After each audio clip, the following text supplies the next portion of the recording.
Hello and welcome to Thursday's programme. Coming up tonight, covering all faces. Schools in Devon and Cornwall prepare to use increased COVID measures as students return to classrooms. We need measures, resources in place so that schools can react and ensure that there is proper ventilation that will in turn reduce transmission. Also tonight, rail bosses speak out as disruption to train services across the region enters its fourth day. And how pedal power is helping to raise money for the Royal Cornwall Hospital.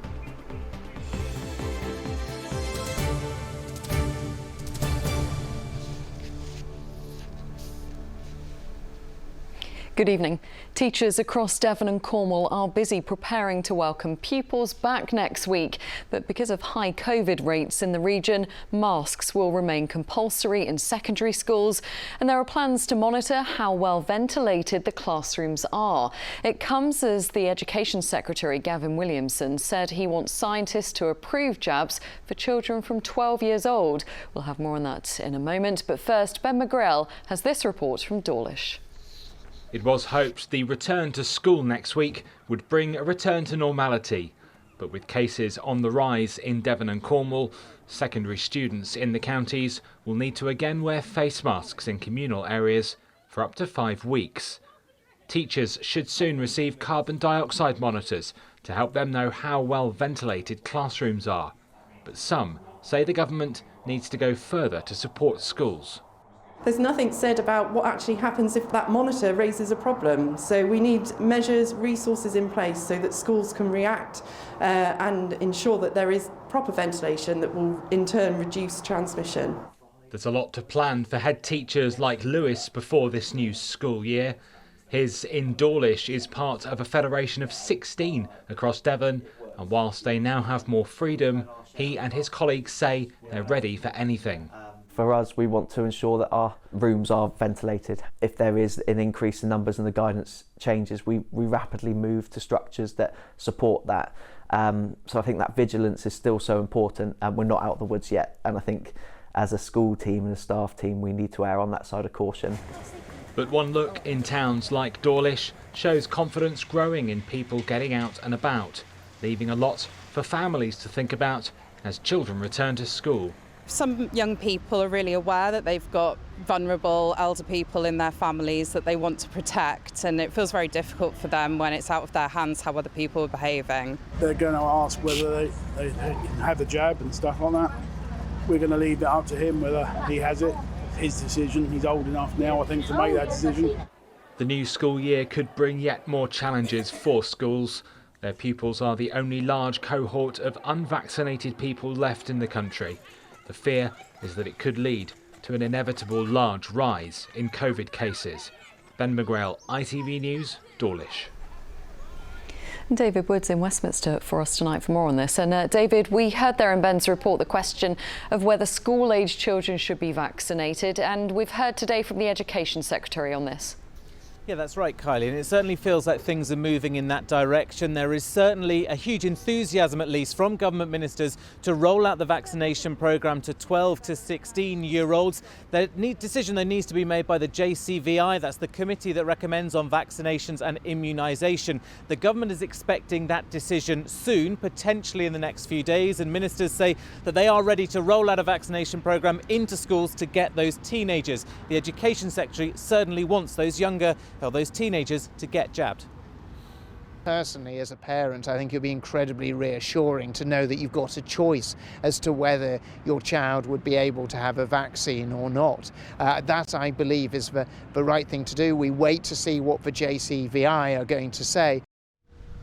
And there is this concern, particularly with the West Country now having the highest case rates of anywhere in the UK, that as schools go back, that they will start to see more youngsters getting together in classrooms, and we'll start to see rates of infection continue to increase, and that vaccinating youngsters is one way to try and reduce those rates. 16 to 17-year-olds have been offered jabs now for the past 4 weeks, and half of them in England have already had their first dose. So there's a lot of that's been warmly welcomed by the government. And actually right across the whole of the West Country, 85% of adults now have had both doses of their jabs.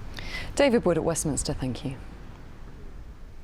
In other news, flowers, teddies and balloons left in tribute to the victims of the mass shooting in Plymouth will be kept permanently. Many of the gifts left across Keyham in memory of those killed on the 12th of August will be collected, photographed and stored by the council for their historical record.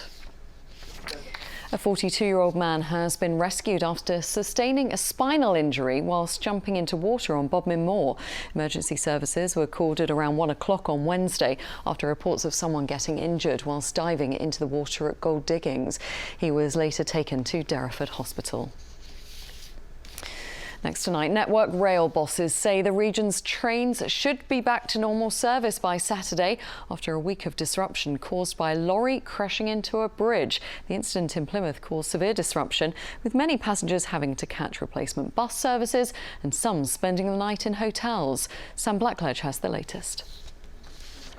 Ever since Monday, when a supermarket lorry got stuck in this tunnel behind me, the region's rail services have been thrown into chaos. This line above us here is the main one connecting everything west of Plymouth with the rest of the country. And the damage caused to this bridge means a very limited service has been able to operate. Well, I'm joined now by Stuart Calvert from Network Rail. Stuart, thanks for joining us today. Just give us an idea of how serious this incident was and the chaos that it's caused to the trains. I mean, any bridge strike is serious. I mean, this was a particularly difficult one because on Monday afternoon we had a bridge that was stuck. At the time we had to shut the railway. First priority is always safety. We were able to get people out fairly soon to have a look at it. We've been able to reopen the line partially, but it's going to take until this weekend to open it. So that gives you a sense of how difficult a job it is. Yeah, so lots of our viewers will have tickets booked. They'll be planning journeys. This weekend, you say the line will be up and running again? Yeah, we've got very detailed plans. The line is open at the moment with a limited service. We're able to run what we call single line working, so both trains on one track. So that service is operating. But we're hoping to have the works completed so we can have a full service from Saturday on. This sort of incident really shows how fragile our transport network is. Where do we stand on reopening other lines? For example, one of the northern lines going through Dartmoor. Well, there's a lot of places which are only served with one route in and out, and Plymouth and the West Country, as you say, rightly so. I mean, what is really interesting is the amount of interest in alternatives. And of course, we're looking at opening the Oakhampton line to Exeter later. But, you know, we work with what we've got, and our priority is getting this line open because this is the line that serves the West Country. OK, Stuart Calvert from Network Rail, thank you very much for joining us. Well, we should say that both Great Western Rail and Tesco have apologised for the disruption and promised to investigate how this could have happened. Sam Blackledge, ITV News in Plymouth. Now, a man has returned to Cornwall to thank RNLI lifeguards a year after they saved his life during a surf lesson. David Smith, who you can see here in green, was learning the sport at Holywell Bain in Newquay last summer when he had a cardiac arrest. The 65-year-old described meeting the lifeguards who used a defibrillator on him as very emotional. On to sport, and Plymouth swimmer Rhys Dunn has capped a fantastic debut Paralympic Games with another medal. The 25-year-old picked up bronze in the S14 100-metre backstroke. He'd already won 3 gold medals in Tokyo, setting 2 world records in the process. After many months of planning and a year of delay, Cornwall will finally get to make history when it hosts the start of the Tour of Britain for the first time this weekend. Among those embarking on their own cycling challenge will be a group of bikers travelling from Plymouth to Land's End to raise funds for the Royal Cornwall Hospital, as Daisy Gray now reports. Preparing for a race that's been cancelled many times. These riders, who are made up of staff and patients from the Royal Cornwall Hospital, were meant to be cycling from London to Paris last year, but the event was cancelled because of the pandemic. Instead, they're preparing for the ride of their lives. So this challenge began approximately 18 months ago when we decided we would ride from London to Paris and raise money for some of our hospital charities. Unfortunately, of course, riding to Paris is not an option for us right now. I think it will be difficult. I think the biggest challenge for me particularly will be cycling consecutive days. For the patients and nurses who are taking part, it's been a great way to put something back in the wake of the pandemic. Although we've been doing meetings on Microsoft Teams, it still felt like we were a real group from sort of all over the hospital, people we wouldn't necessarily see. And I wanted a reason to get fit again, so when I saw it come up, I was like, this is a perfect opportunity.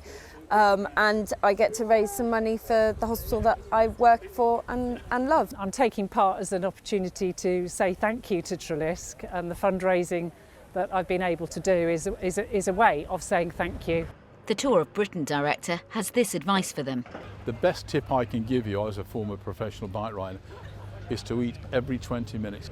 Eat and drink something every 20 minutes of that ride. Get to bed early, get some sleep and eat well. Meanwhile, cyclists from around the world will gather at the start line in Penzance on Sunday morning as the curtain rises on the Tour of Britain. The first stage will see them winding through 111 miles of Cornwall, ending in Bodmin on Sunday afternoon. The race then continues for a further 7 stages through Devon, Wales, Cheshire, Cumbria and Edinburgh, finishing in Aberdeen on September the 12th.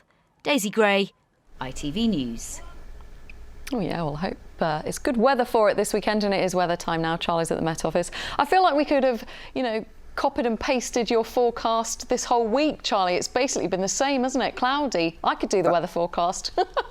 Anyone could do a weather forecast, but you're right. If we could have just dubbed in the next day's name, it would have been absolutely fine, wouldn't it? It was again pretty dreary today. A little bit of sunshine did eventually break out, so across sort of southern parts of Cornwall, Devon as well. There were bits around, but you're right. Another cloudy one. Temperatures barely getting up to 20 Celsius. But on that, something has caught my eye in terms of temperatures down across parts of Spain and Portugal. You can see some pretty hot pinks developing on the temperature chart there as we head into next week, and a favourable wind which should just start to push that towards us. Today temperatures have been distinctly average with a north-easterly wind, but as we head into the start of next week we see a subtle change in wind direction and some higher temperatures. But what about the rest of the weather?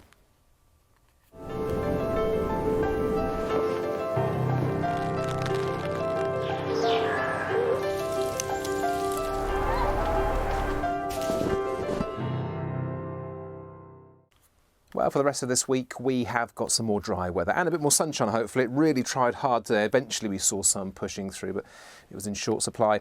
Sunday still looks like it might be a little bit more changeable, although perhaps not the persistent rain I was thinking this time yesterday, perhaps something a bit more showery, because we've still got the high pressure in charge. It still works its way towards the east by the time we get through to Saturday, and that front is still there. So is that area of low pressure, but the front itself is a bit more fragmented. So, yeah, I think the rain perhaps less persistent as we head through Sunday. One to watch, though. This evening and overnight, still pretty dry, still pretty clear, still pretty breezy as well. The cloud coming and going as we head to the small hours of Friday. I think temperatures will probably drop down to about 9 or 10 degrees as we wake up first thing tomorrow. It will be hopefully a slightly brighter start though, I think, on Friday. There's still going to be some cloud around, but I think sunshine will be a little bit more widespread as we head into the afternoon, or especially. The wind should be a little bit lighter as well, so it should look and feel a little bit warmer. Most of us getting to at least 20 degrees, if not 20, 21, quite widely across much of Devon, Somerset and Dorset. High tide as we head through tomorrow. A bit of it there, 4:05 in the morning and just after 4:30 in the afternoon. Now, Saturday continues a similar sort of theme. It looks pretty dry. There'll be some sunshine. Temperatures aren't too bad at all either. On Sunday, there's that risk of showers pushing through. One to watch. There's a lot of detail to pin down yet, but it looks like we could see some wetter weather the second half of the weekend. But as for Monday, it's back to something pretty dry, pretty bright. It could also turn, pretty warm to start next week as well.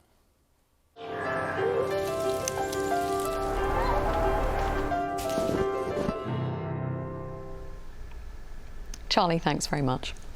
Now, before we go, here's a reminder of the main headlines in the West Country. And masks are to remain compulsory in secondary schools across Devon and Cornwall because of high COVID rates in the region. It comes as the Education Secretary, Gavin Williamson, said he wants scientists to approve jabs for children from 12 years old. Network rail bosses say the region's trains should be back to normal service by Saturday after a week of disruption caused by a lorry crashing into a bridge. And that's it for me on this shorter programme because of the football. After the break, the ITV News continues with Mary Nightingale. Have a good evening. Bye-bye.